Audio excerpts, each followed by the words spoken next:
దర్శి ప్రాంత ప్రజలకు గొప్ప శుభవార్త. మీరు దూర ప్రాంతాలకు వెళ్లకుండా ఇప్పుడు మన దర్శిలోని మీనాక్షి హాస్పిటల్ నందు అత్యుత్తమమైన గుండె సంబంధమైన వైద్య సేవలు, విశేష అనుభవం కలిగిన ప్రముఖ కార్డియాలజిస్ట్ డాక్టర్ చల్లా రక్షితారెడ్డి గారు.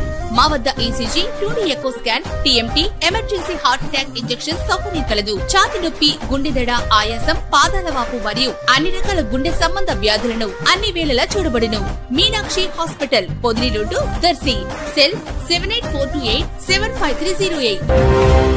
దర్శి నియోజకవర్గం దర్శి మండలం రామచంద్రాపురంలోని మండల పరిషత్ ప్రాథమిక పాఠశాలలో ఈ రోజు గురువారం ప్రధానోపాధ్యాయుడు కోటేశ్వరరావు ఆధ్వర్యంలో మెగా పేరెంట్స్ అండ్ టీచర్స్ సమావేశం జరగగా ముఖ్య అతిథిగా టీడీపీ దర్శి మండల పార్టీ అధ్యక్షులు మరియు స్కూల్ కోఆప్షన్ సభ్యులు మారెల్ వెంకటేశ్వర్లు హాజరు కావడం జరిగింది. స్టూడెంట్స్ కు అవసరమైన 100 స్టీల్ గ్లాసులను, అలాగే 100 నోట్ బుక్స్ ను, అదే విధంగా విద్యార్థులకు ప్రైజులను, వీటన్నింటినీ సొంత నిధులతో ఆయన అందజేశారు. మారెల్ వెంకటేశ్వర్లను అందరూ అభినందిస్తూ ప్రశంసించారు. ఈ సందర్భంగా మారెల్ల మాట్లాడుతూ రాష్ట్రంలో కూటమి ప్రభుత్వం చేస్తున్న అభివృద్ధి పనుల్ని, అలాగే దర్శి నియోజకవర్గ అభివృద్ధికి TDP incharge doctor Gottipati Lakshmi, doctor Kadiyala Lalitha సాగర్లు చేస్తున్న సేవల్ని కొనియాడారు. ఈ కార్యక్రమంలో భాగంగా భోజనాలు కూడా ఏర్పాటు చేయడం జరిగింది. ఈ సమావేశంలో ఉపాధ్యాయులు భాస్కర్ రెడ్డి, రాజశేఖర్ రెడ్డి, నయానా బేగం, సచివాలయ సిబ్బంది, పంచాయతీ కార్యదర్శి హరిత, లావణ్య, ఆదిలక్ష్మి, ఉపాధి సహాయకులు కృష్ణ, రాంబాబు, పేరెంట్స్ తదితరులు పాల్గొన్నారు.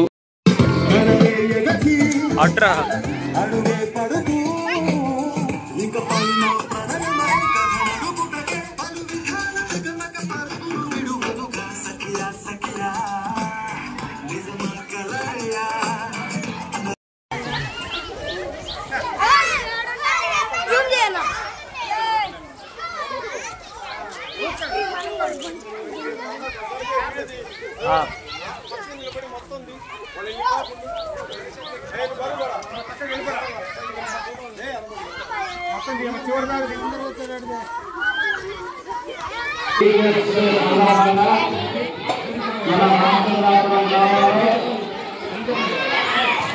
ఈ కార్యక్రమానికి వచ్చినటువంటి స్టూడెంట్స్ తల్లిదండ్రులకి, మరియు ముఖ్యంగా స్కూల్ హెడ్ మాస్టర్ కోటేశ్వరరావు గారికి, అలాగే టీచర్స్ అయినటువంటి భాస్కర్ రెడ్డి గారు, రాజశేఖర్ రెడ్డి గారు, మేడం జైన్ గారికి, సచివాలయ సిబ్బంది భారత గారికి, ఏఎన్ఎం గారికి, అలాగే ఆదిలక్ష్మి గారికి, మా శ్రీలక్ష్మికి, గ్రామంలో ఉన్నటువంటి స్టూడెంట్స్ యొక్క తల్లిదండ్రులకి, స్టూడెంట్స్కి ముఖ్యంగా హృదయపూర్వక నమస్కారాలు.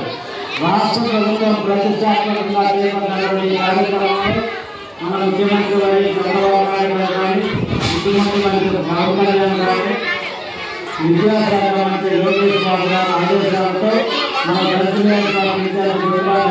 ఆదేశాలతో ఈ కార్యక్రమంలో పాల్గొనడం జరిగింది. ముఖ్యంగా ఈ కార్యక్రమం యొక్క ఉద్దేశం ఏంటంటే, ఈ కార్యక్రమం వల్ల స్టూడెంట్స్ తల్లిదండ్రుల మధ్య అవగాహన సంబంధం ఏ విధంగా ఉంది, అలాగే గురువుకి స్టూడెంట్స్ మధ్య అవగాహన సంబంధం ఎలా ఉంది అనే విషయాలు కూడా స్పష్టంగా తెలియజేస్తున్నాం. మీరు ఒకసారి ఆలోచిస్తే మన గ్రామంలో గత ప్రభుత్వంలో మన స్కూల్లో ఉన్న స్కూల్లో రైతు భరోసా కేంద్రానికి ఇచ్చిన కనుక ఉంటే ఈరోజు మన హెడ్ మాస్టర్ చూసిన తర్వాత అదే రైతు భరోసా కేంద్రానికి స్కూల్గా తీసుకున్న కార్యక్రమం